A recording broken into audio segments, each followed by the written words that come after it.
Albion Place houses. They were tall and porticoed, but less roomy than their elevation promised.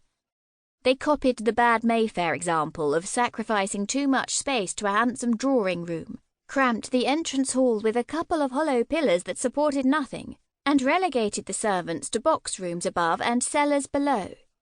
The nurseries were in the attics, for the denizens of Albion Place, unlike their genuinely fashionable exemplars, lived in London all the year round and reared their families on the spot. Nurseries there had to be. In short, the dominant characteristic of these houses was falseness.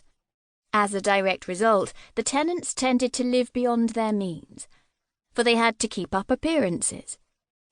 The large drawing-rooms demanded to be filled, the pillars in the hall postulated six-course dinners in the dining-rooms. Not for Albion Place the Bloomsbury saddle of lamb, the Baker Street pair of fowls, and not for Albion Place either the liberal supply of butcher's meat below stairs. One had to economise somewhere. Though living above one's income, one didn't, in Albion Place, go the whole hog and ruin oneself. But one economised where one could. One subscribed with particular alacrity to the new convention, discovered about 1870, that it was just as smart to job a brougham, got up of course to look like a private carriage, as to keep one's own cattle. Horses were sold, coachmen dismissed, the last locks of hay mouldered in the empty cribs.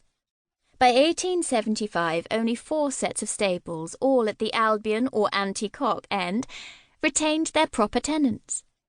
In these flats, the windows were clean and curtained.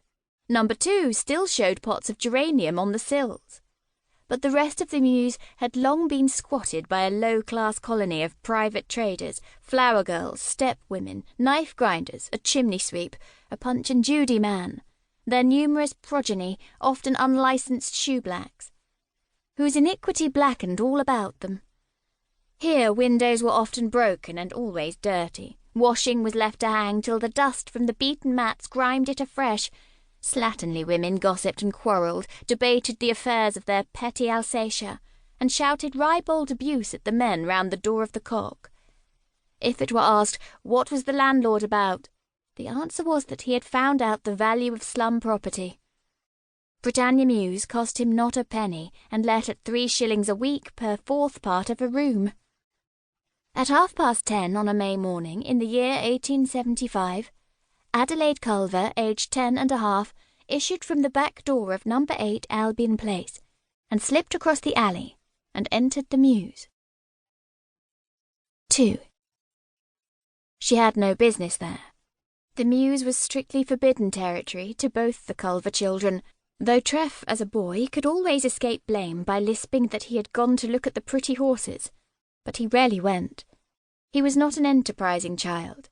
Even then, from where she stood just under the archway, Adelaide could see him waiting patiently, ready, dressed to go out, at the back window of the nursery upstairs. Adelaide flashed him a look of contempt. About 4 years younger than herself, Treff appeared to her the merest baby, unworthy of any serious consideration.